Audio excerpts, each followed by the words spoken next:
So in a weekly Sunday prayer, there are so many koso. In other words, there are so many bowing. So many bowing. So whom are we actually praying to? Because it's just a long list. So today, hopefully, I can go over the Heavenly Mothers, that is 明明上帝, 天地君亲师, that is heaven, earth, sovereign, parent, and teacher, 诸天神圣, all Buddha and saints.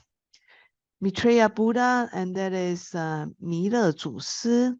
南海古佛 is goddess of mercy, and that is Avalokitesvara Buddha. Technically, we should call her Buddha, but she just wants to be humble. She does not want to be called Buddha yet, unless she saved all the sentient beings. Therefore, she claimed herself to be Bodhisattva. What is 明明上帝? Basically, 明明上帝 is just an abbreviation. So in order to understand 明明上帝, we want to know what is that from.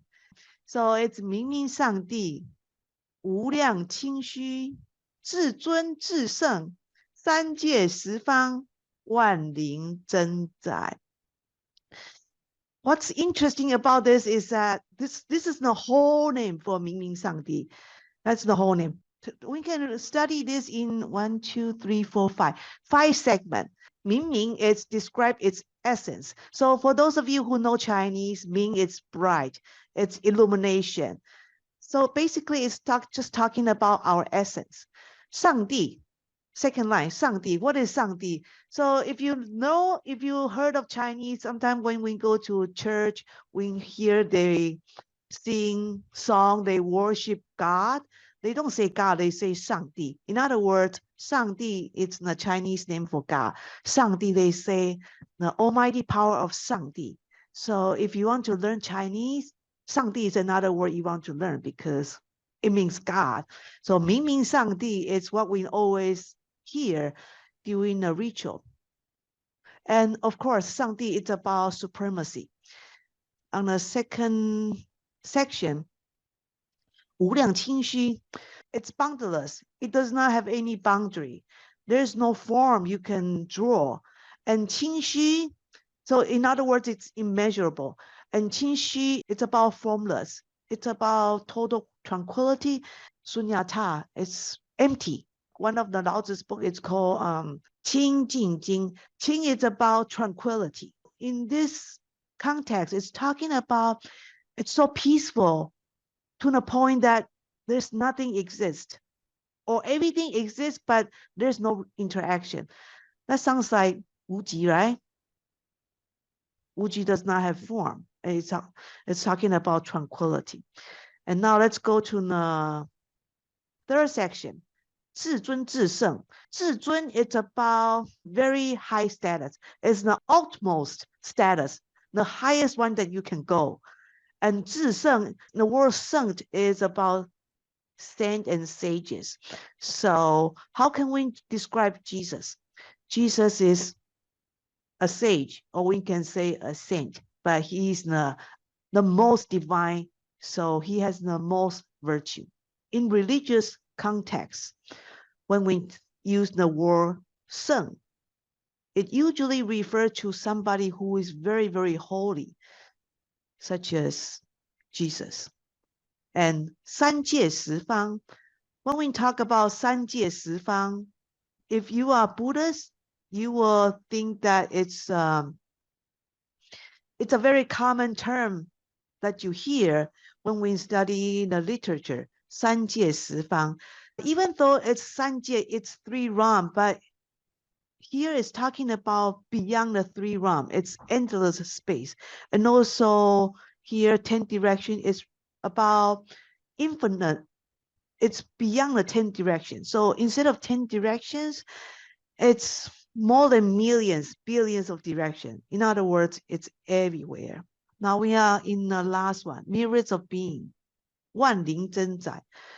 So 万灵真在, it's some being who has a lot of manifestation. That's God, right? And 真在 is creator, the real creator.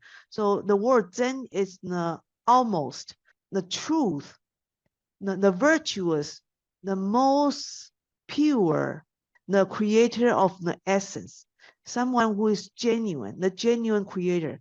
So in English, we just translate as Almighty. So this is the meaning for 明明上帝. When I work on the slide, I feel that it's just very profound. We can further understand this by its religious term. If you are Christian, the Chinese Christian, this word will echo with you, 上帝. If you are Taoist, the word 清虚 will echo with you. If you are into Confucianism, 至尊至圣 will echo with you. And Buddhism is, they talk about 三界十方 a lot. And the last one, it's about Muslim, because in Muslim, they talk about 真宰, the creator of the universe, who is Allah. So when you look at this 明明上帝, 无量清虚, 至尊至圣, 三界十方, 万灵真宰, it's about all the religion together. Do you see it? 明明上帝, it includes all the religion, or we can say that it includes the major religion in the ancient time. From here, we can really see that 明明上帝 is not really about Chinese religion. Some people, they mistaken this as 明明上帝. Is that a Chinese god? No, it's not. Okay, so how can we rephrase this 明明上帝 in the English term? Let's look at the blue text. Giacomo, you can help us to read the blue one. Thank you.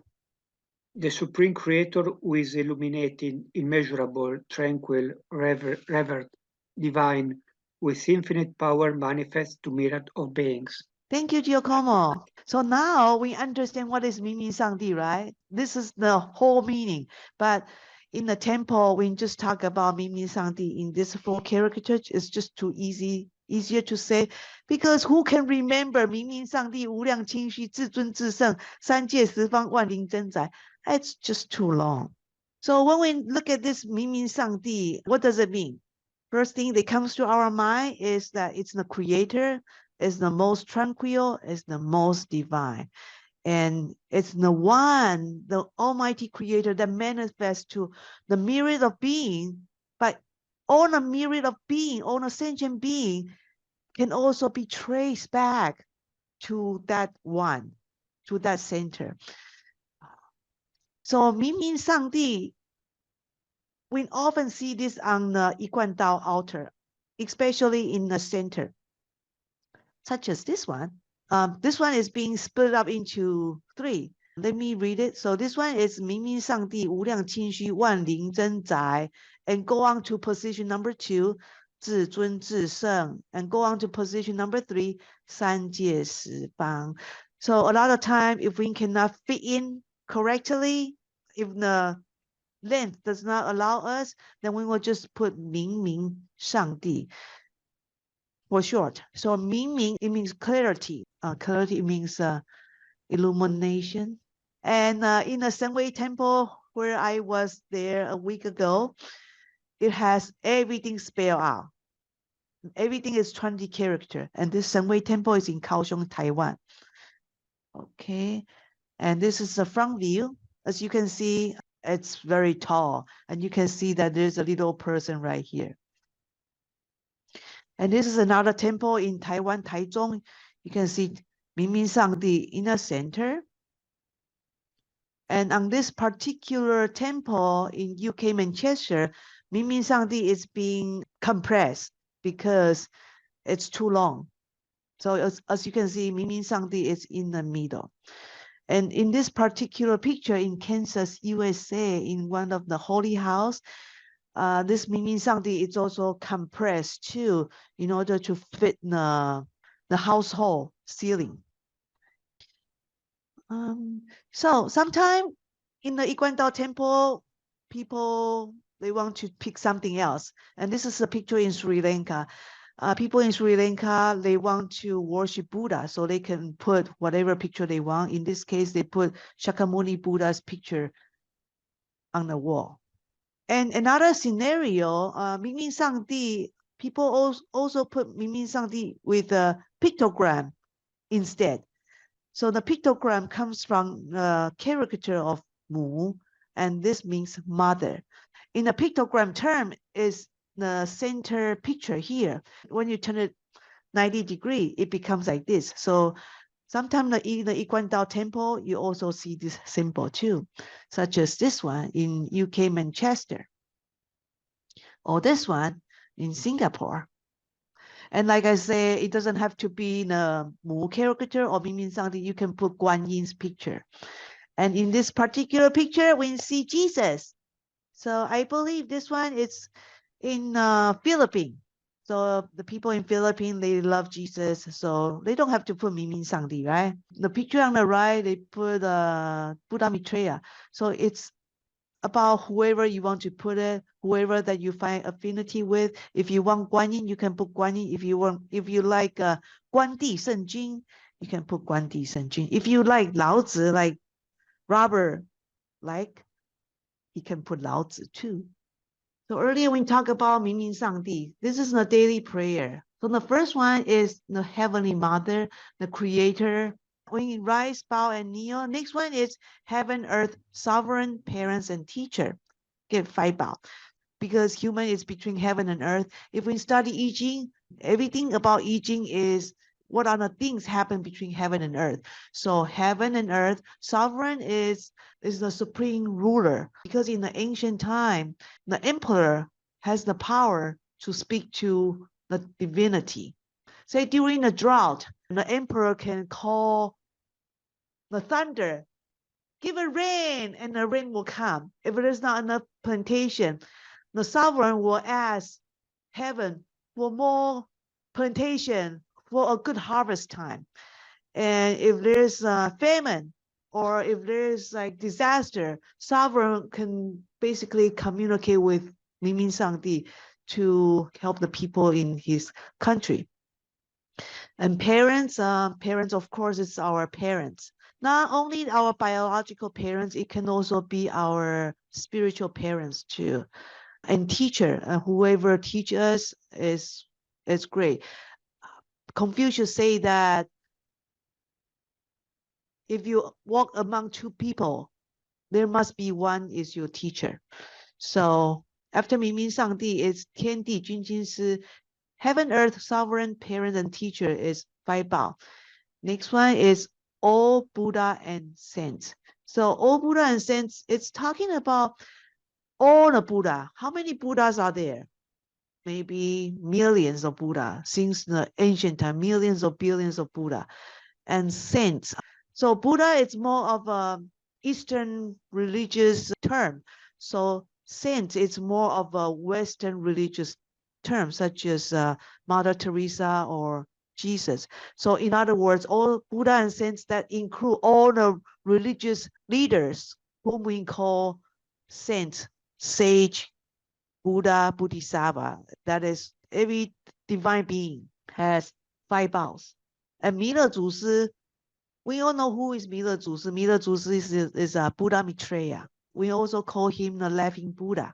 Yeah, he's also responsible for this period. In the previous period is Shakyamuni Buddha. So sometimes people ask, is Shakyamuni Buddha greater or Buddha Maitreya is greater? There is 3 periods, the green period, the red period, and I'm sorry. The green, the red, and the white. Yes. Yeah. So who is greater? Who is greater, Buddha Maitreya or Shakyamuni Buddha? They are all considered great. Will we say that Joe Biden is greater than President Obama? It's just different timing. So next one is the Goddess of Mercy, whom we call Guan Yin or Avalokitesvara, Bodhisattva, Guan Yin. Okay. So if we look at their statue or their picture, we sometimes see that they are surrounded by little kids or babies.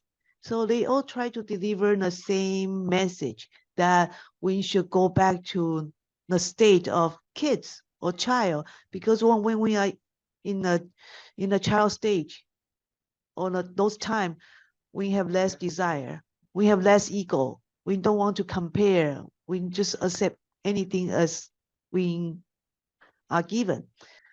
Okay, so that will be my little sharing here. So we end our session right here. In the next, I think next week, we will continue on our sharing.